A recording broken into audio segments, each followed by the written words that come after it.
जो देश की अपेक्षाएं हैं, कुछ कर गुजरने की भावनाएं हैं, वो भी स्वाभाविक है। हमारे सुरक्षा बलों को पूर्ण स्वतंत्रता दे दी गई है।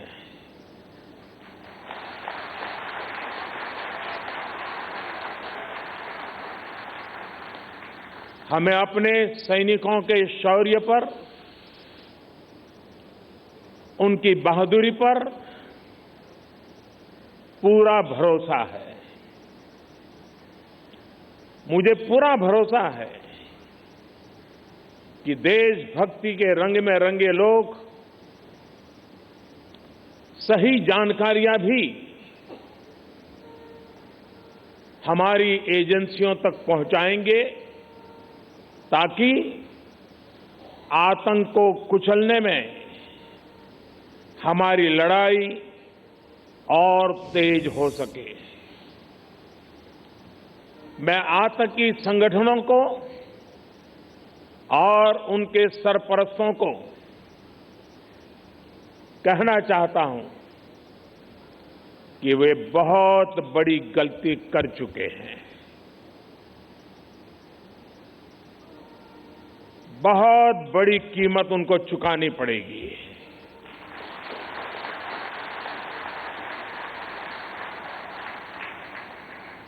मैं देश को भरोसा देता हूं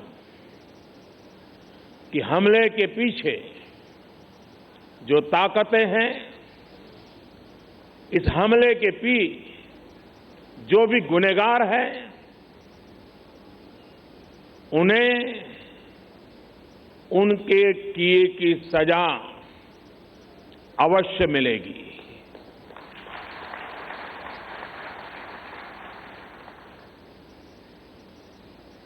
जो हमारी आलोचना कर रहे हैं, उनकी भावनाओं का भी मैं आदर करता हूं। उनकी भावनाओं को मैं भी समझ पाता हूं और आलोचना करने का उनका पूरा अधिकार भी है। लेकिन मेरा सभी साथियों से अनुरोध है कि ये वक्त बहुत ही संवेदनशील और भावुक पल है। पक्ष में या विपक्ष में, हम सब राजनीतिक छींटाकशी से दूर रहें। इस हमले का देश एकजुट होकर के मुकाबला कर रहा है। देश एक साथ है, देश का एक ही स्वर है और यही विश्व में सुनाई देना चाहिए, क्योंकि लड़ाई हम जीतने के लिए लड़ रहे हैं।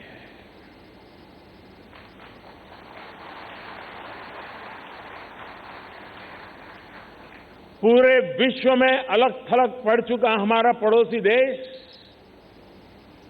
अगर ये समझता है कि जिस तरह के कृत्य वो कर रहा है, जिस तरह की साजिश रच रहा है, उससे भारत में अस्थिरता पैदा करने में सफल हो जाएगा, तो वो ख्वाब हमेशा हमेशा के लिए छोड़ दे। वो कभी ये नहीं कर पाएगा और न कभी ये होने वाला है।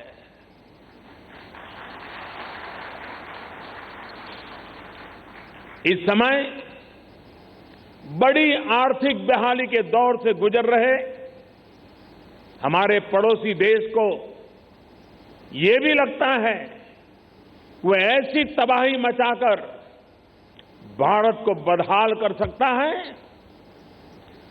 उसके ये मंसूबे भी कभी पूरे होने वाले नहीं है।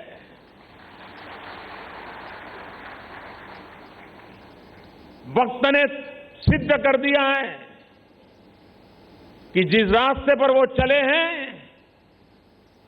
वो तबाही देखते चले हैं और हमने जो रास्ता अख्तियार किया है वो तरक्की करता चला जा रहा है। 130 करोड़ हिंदुस्तानी ऐसी हर साजिश, ऐसे हर हमले का मुंह तोड़ जवाब देगा।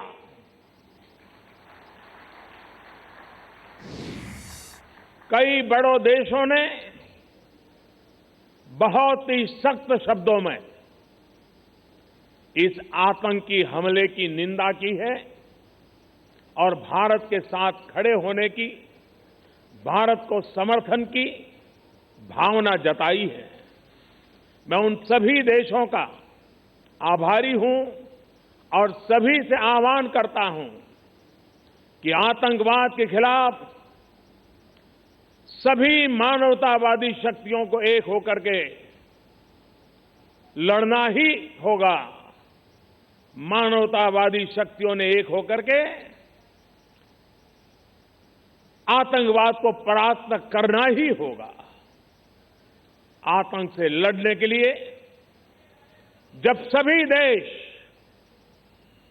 एक मत, एक स्वर, एक दिशा से चलेंगे तो आतंकवाद कुछ पल से ज्यादा नहीं टिक सकता है। साथियों, पुलवामा हमले के बाद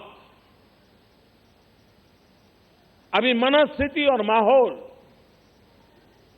दुख के साथ आक्रोश से भरा हुआ है। ऐसे हमलों का देश डटकर मुकाबला करेगा। यह देश रुकने वाला नहीं है। हमारे वीर शहीदों ने अपने प्राण की आहुति दी है और देश के लिए मर मिटने वाला हर शहीद दो सपनों के लिए जिंदगी लगाता है। पहला, देश की सुरक्षा, दूसरा, देश की समृद्धि। मैं सभी वीर शहीदों को उनकी आत्मा को नमन करते हुए, उनके आशीर्वाद लेते हुए मैं फिर एक बार विश्वास जताता हूं कि जिन दो सपनों को लेकर के उन्होंने जीवन को आहूत किया है, उन सपनों को पूरा करने के लिए हम जीवन का पल पल खपा देंगे। समृद्धि के रास्ते को भी हम और अधिक गति देकर के, विकास के रास्ते को और अधिक ताकत देकर के हमारे इन वीर शहीदों की आत्मा को नमन करते हुए आगे बढ़ेंगे। और उसी सिलसिले में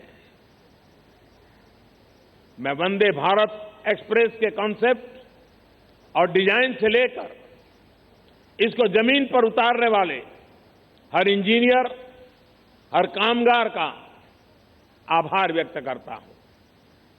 चेन्नई में बनी ये ट्रेन दिल्ली से काशी के बीच पहला सफर करने वाली है। यही एक भारत श्रेष्ठ भारत की सच्ची